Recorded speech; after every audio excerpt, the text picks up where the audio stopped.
বর্তমানে Indian tourist visa করতে গেলে সর্বপ্রথম ট্যুরিস্ট ভিসা করার নিয়মগুলো আপনাকে জানতে হবে। ইন্ডিয়ান ট্যুরিস্ট ভিসা করার নিয়মে কিন্তু অনেক পরিবর্তন করা হয়েছে।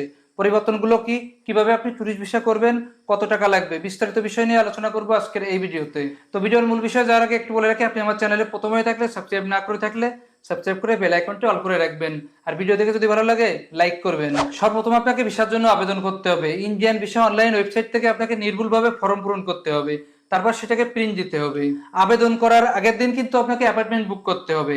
আবেদন করার আগের দিন কিন্তু আপনাকে অ্যাপার্টমেন্ট বুক করতে হবে। দুপুর 2টা থেকে বিকেল 4টার মধ্যে আপনাকে অনলাইনে অ্যাপার্টমেন্টের জন্য আবেদন করতে হবে। সকল ডকুমেন্টস পিডিএফ করে আপলোড করতে হবে। ডকুমেন্টস গুলো কিন্তু 30 দিনের বেশি পুরাতন হলে হবে না। পরিবর্তিত বা বিকৃত ডকুমেন্টস আপলোড করা যাবে না।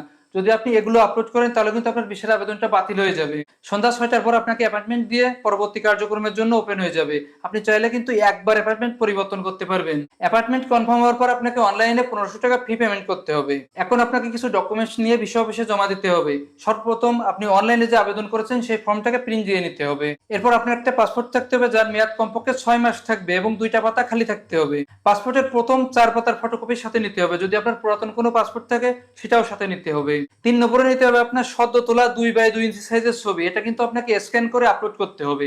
এরপর আপনাকে সাথে নিতে হবে আপনার এনআইডি কার্ড, এনআইডি কার্ডের ফটোকপি। যদি আপনার এনআইডি কার্ড না থাকে তাহলে জন্ম নিবন্ধন কার্ড। এরপর 5 নম্বরে নিতে হবে আপনার ঠিকানার প্রমাণপত্র। ঠিকানার প্রমাণপত্র হিসেবে আপনি আপনার বাড়ির বিদ্যুৎ, গ্যাস বা পানি যে কোনো একটা বিলের কপি নিয়ে নেবেন। এরপর 6 নম্বরে নিতে হবে আপনার পেশার প্রমাণপত্র। যদি আপনি চাকরিজীবী হন তাহলে এনওসি দিতে হবে। যদি আপনি ব্যবসায়ী হন তাহলে ট্রেড লাইসেন্সের ফটোকপি।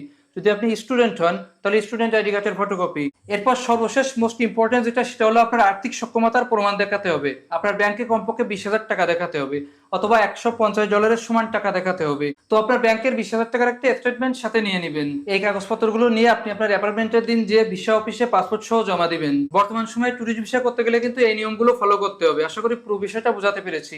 যদি বোঝাতে পেরে থাকি তাহলে কমেন্ট করে জানাবেন। ভিডিওটা বেশি বেশি করে শেয়ার করে দিবেন, আমার চ্যানেলে সাবস্ক্রাইব করবেন, ভিডিওতে লাইক দিবেন। আজ এই পর্যন্ত, এখানে বিদায় নিচ্ছি। দেখা হবে আরেকটা ভিডিওতে।